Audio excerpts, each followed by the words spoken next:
just to keep their own race, keep their own nations up there. That's what I call kick of the ladder. Exactly. You build an empire using a people, and at the end of the day, when the people try to climb up, you remove the ladder, so that, because at the end of the day, two captains cannot stay up at the hem of power. It takes only one person. So Africa can never, as long as Africa depends on the West. And this is a strategy they had applied ever since from 1884, 1923, 1945 at the image of the United Nations. This was done intentionally to perpetually keep Africa where it is. If ever America, Europe was going to stay alive, Africa has to stay down. That is the strategy. And that is why you realize that corruption is promoted under the pretext of personal greed. You find a greedy people, you put them into places of opposition, call our leaders today, give them ammunition, give them loans, give them aid, make the government become very powerful.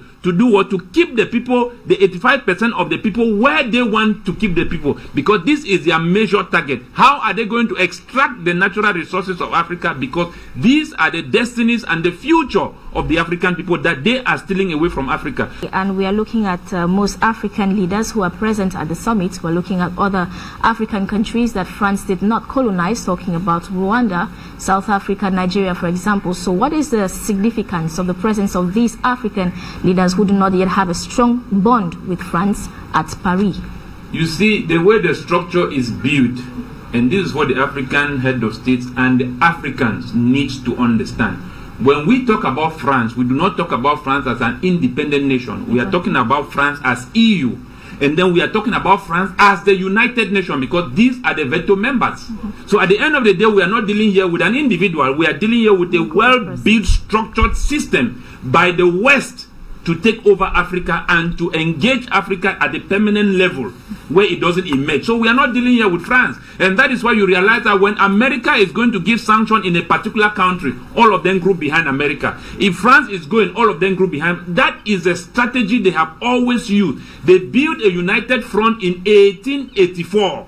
That was a united front, because they knew that if they were ever going to succeed in Africa, they needed to come as one unit. And how did they do it? They now splitted Africa in small chunks and then gave portions. Like a country like Belgium, like Congo was given as a private colony to the second king, Leopold of Belgium. And that was proceeded by the United States to give a whole nation to one man as his private colony. And then later on transferred it over for another half of a century for Belgium to control also as a colony. So this is what I'm trying to say, that that meeting which they did was to give them one voice over Africa. And that is why you realize that it's difficult when they are dealing with a particular nation in Africa, and then you find other African head of states kicking against, because they have tackled each man independently. They are handling the case file of Africa as a personal case study and not a global issue where we can say that the AU has something to say. The AU here does not say anything. It was about coming to the role of the AU as a voice that stands for Africans. As a matter of fact, the AU, in my best analysis, I remember, emerged in 2002 for one reason: to safeguard the interests of the EU, the United Nations in Africa. The AU was not built or did not derive from the spirit of Africanism. It came as a result to protect the foreign interest. And that is why you realize that it gets its funds from the West. You cannot tell me a man owning a business and then it has its capital of that business has to come from another person. It only tells you that that person is working for whoever has given him the capital. And one of the things you need to understand is that as long as Africa continues to indebt itself and take loans and aids, it becomes perpetually, automatically slaves to whoever donates to you. And one of the other things that these African leaders are failing to understand, and they know that the West, it is what it is today because of Africa. So you cannot turn back and ask loans and aid to somebody who depends on you. Right. That is a huge challenge. Macron was elected by his people. He is accountable to the people. The leaders we have are not accountable to any person. So at the end of the day, I don't know who is really a head of state here, because as far as I am concerned, Macron will come and go, but the system remains. all these our leaders who seem not to understand white supremacy and economic war over Africa, I don't know what they are thinking. The kind of legacy they are building for Africans to come tomorrow. We are talking here almost 900 million youths in Africa. Where are their future? Why must Africans run out of Africa when yet the West is entering in here with its governments, with its organization to exploit Africa, and the Africans themselves who deserve to improve their lives on these natural resources are running out? Where are they running out to go to? These are strategies that have been built and designed, and now they are realizing the mass migration of Africans in the West. Macron, this same Macron, is giving 2 billion to all African head of state so that Africans should not travel and come to Europe. After you have built your economy using dictators at the expense and blood of our ancestors, and you continue to do so, and now you have realized now that that legacy you have built, you don't want to share it with the people you have exploited from, and you are finding now a way to shift them again back out and then for them to remain in Africa, when yet you are the people causing all these instabilities in Africa. Exactly. Okay, thank you very much. African nations promoting their own systems and achieving economic independence for themselves. One of the reasons for this summit as well is to talk about investment in the private sector. How do you see this being realized? It is I would not say that's a vision for Africa. That is not the remedy for what the African people are going through today. Right.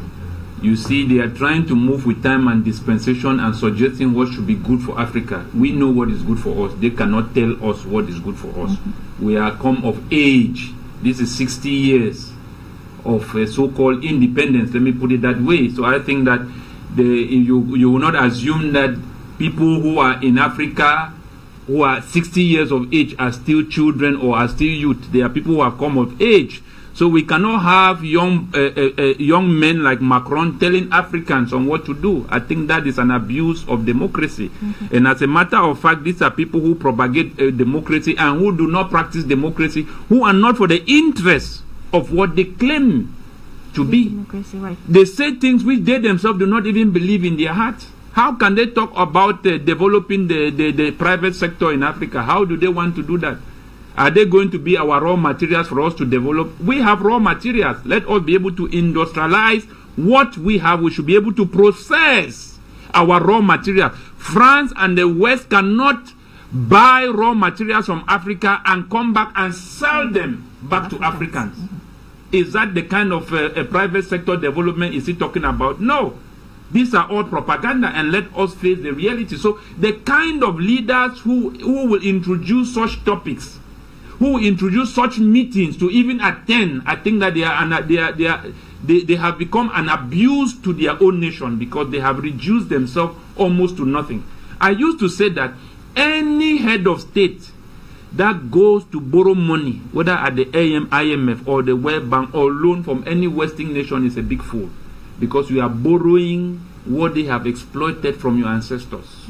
And if they were able to use Africans, as I still say, that neo-colonialism is based on African exploiting Africans at the expense of their own population to support the prices of the people in the West. So until we learn to understand that the West has used Africa becoming what it is, can we not also use ourselves? Can we not exploit our own Africans to build Africa? Dubai today, it is Africans that are building Dubai. Tomorrow, Africans will not be able to go to Dubai. Why can our own leaders, government, not use the Africans who have built America, build Europe, and build also Africa? We talk about here of these people having interest for Africa. America spent $87 billion in the war in Iraq. That money alone was enough to feed the whole world, give them portable drinking water with no stress. Mm-hmm. But they decided to use that income, that money, that capital, and go into a war that favors their own interest. This is survival of the fittest. These people are hustling. They have come to Africa to take refuge and seeking refuge in Africa as refugees and exploiting at the same time. This is what they do. When you keep a population, I use the principle of 15% against the 85%. In democracy coming from the West, it is a minority that rules the majority and not the majority that rules the minority. It doesn't work like that. So the 15% against the 85% simply means that when you hold 85% of a people's natural reserve, that automatically means that you have kept 85% of its population under abject poverty. And then the 15% now becomes the government which you have endorsed with power, loans, aid, weapons to do what? To repress the 85%. And that is why you realize that in the small economies we have today in Africa, it's only few people who benefit from it. That is what I call the 15%. And the 15% is the one that works in line with the Western nation to exploit the 85%, because what they get out of Africa, it is a targeted budget of 85% that they intend to exploit from the African people. So the 85% of the population that lives in abject poverty, either you join the government to also have a small share of that exploit. If you go into the private sector, you don't survive. And that's why you realize that they talk about the private sector, because they understand that most of the rebellion and the terrorism and all of that is coming up. It's coming up from that 85% who have been in a particular condition for a long period of time, and now they are rebelling against their governments. How do they do it? These guys are smart, but they are not too smart enough. They do it in such a way that they understand that if you keep a government exploiting the government for a very long period, at one point the government might rebel against you. Right. So what they do is that they understand that the 85% has also been in that particular condition for a very long period. They arm you with weapons. You go against your government. The government now loses its vision to come and attack you or to rebel against you and start fighting against themselves. It makes them meat and their exploit very easy for Africa. And that is why we believe and understand that what you saw happening in Central Africa, Chad, Cameroon, name them, it is all the West behind them. We don't produce weapons. The weapons we saw in Nigeria, in the hands of the headsmen, the rebels, the jihadis, the Boko Haram, those are sophisticated weapons that only those people who keep weapons at the level of the IMF as their own natural reserves. And what's in many Western nations, as their own natural reserve, they keep their ammunition, weapons. That is what they do. So they give our government enough weapons to do what? To crack down the 85%, because they understand that it is impossible for 15% to rule 85%, only if they have power. And that is how they give them that power to repress the 85% so that the goods or the raw materials keep getting to the port. Right. African leaders are definitely already conscious of this whole process of France's means, or the strategies that France is using as a means of manipulating African continent. So why go to a summit when it's not beneficial to the continent? It is only for there to live? That's a very good question. And I came to understand that in my analysis as a Pan-Africanist, I have gotten to a level where no African president should be punished.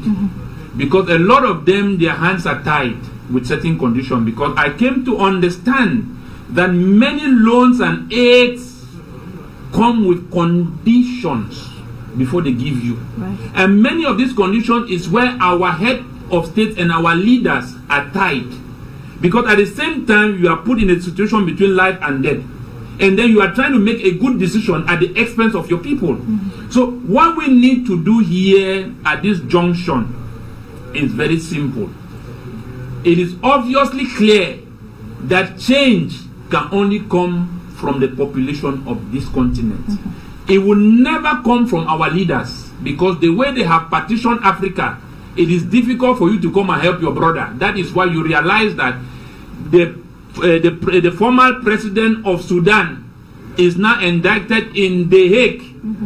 What is AU saying? It is the crime he committed, did he not commit it in African soil? Right. Should not AU be able to indict him and bring him to justice? Why is he taken to The Hague? So Africa has kept at that position where they can be killing your brother and you are sitting quiet, because each man has been tied in his own separately. So the only way Africa can come out, as I have made my own analysis, let me tell you something. The West can never succeed in Africa if they don't use Africans. Right, we have to use people who are approximately It is close very to obvious, even when they wanted to assassinate P.L. Lumumba in Congo in 1967, they had to use the Mobutu to gain access to Patrice Lumumba because they had tried to invite him in all kinds of party to give him poison. There was no way. The CIA in America contacted Mobutu for the assassination of Patrice Lumumba. The same we saw here with Thomas Sankara. The French had to use Blaise Compaoré to access Thomas Sankara because these are individuals who believed that Africa could grow without depending on the West, and which was true. And that simply means that the West will not anymore have gained entrance to Africa, and that's why they will kill any leader who does not submit himself to loans and credits, because they understand that whoever loans you money, you become indebted to that person, and that person has influence over you automatically. He influences your economy and certain decisions. So what we need to do in Africa is that they are taking natural resources, and those natural resources have to cross the ports. That's the simple truth. And they use our government in doing that safe passage. So change cannot come from our leaders. Change can only come from the 9 to 1 billion African youths who will rise up, not only them, but in favor with their diasporans, Africans that are living abroad. It should be a worldwide global protest and uprising for the world to understand how Europe and America has been surviving and how China is entering Africa today. It's all for our natural resources. Their kids and their future cannot be at the expense of the African population. This is an abuse of human rights, and this has to stop. And this is what we want the world to know, and we want Macron to understand that the system which they had built many years ago, his forefathers that are still favoring them today, does not mean that the Africans are not coming to understand what is happening. And we are saying that it will take this population and not our leaders. And that is why you realize that in most of our independence, many of the presidents who got their independence had to negotiate it. There were treaties, there were agreements. If you will have your politics, our business arrangement, existing business arrangements should not be jeopardized. Make sure that you protect our interests. It's clear and simple. And those are the interests that are affecting the lives and the destiny and the future of the African people. Africans today are living in Africa as though they are foreigners because they don't see and find their future in their own country. While Macron will come to Cameroon, come to Africa and goes back as a billionaire. Chinese will come here, they go back as billionaires. Russians will come here, they go back as billionaires. Americans will come here, they go back as billionaires. But Africans living in Africa are instead entering into abject poverty as we speak. So we don't need these, how will I call it, projects to develop our private sector. No. Okay. Mr. Frank, let's have your take on to equally bring about a balance in African activities. So, Mr. Bako, due to time constraints, we'll probably have your last take on this concerning the summit and probably what Africans could benefit despite a lot of setbacks already noticed at the summit. Like I said, there is nothing for the Africans to benefit at that summit, and like I have carefully tried to put out some few analysis for the viewers to understand that we are not equal. That is what we have been made to understand. Right at the level of the United Nations Security Council, we are not equal because we do not have veto power. So that was already clear to tell you that we are being marginalized. And coming back to to our leaders, it is true that I have said there are three chains of responsibility, but at where we stand, the responsibility lies in the hands of the African population and not their leaders.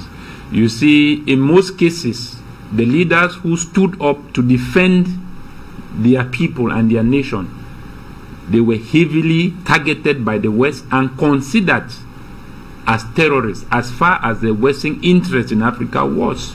So when I talk about leaders that hands are tied, we are not talking of independence. They cannot tell us when we became independent. That's already a violation of human rights on its own.